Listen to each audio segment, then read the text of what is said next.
Chicken Bicol Express mga boss. Tara, luto tayo. Onion, nakalimutan ko i-on yung video. Ginger, garlic. Mix lang natin to mga boss hanggang sa lumbas yung aroma. Add natin yung chicken. I-mix lang natin to mga boss hanggang sa naging lightly color brown. Lagay lang ako ng chicken powder, alamang or bagoong.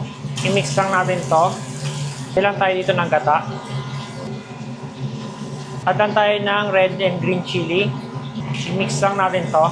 Takpan lang natin for 15 minutes. After 15 minutes, uncover lang natin mga boss. Add tayo ng ground black pepper. Pwede nga pala kayong mag-add ng salt or patis kung sa tingin nyo kulang pa sa alat. So i-simmer lang natin to for 10 to 15 minutes hanggang sa magmantika.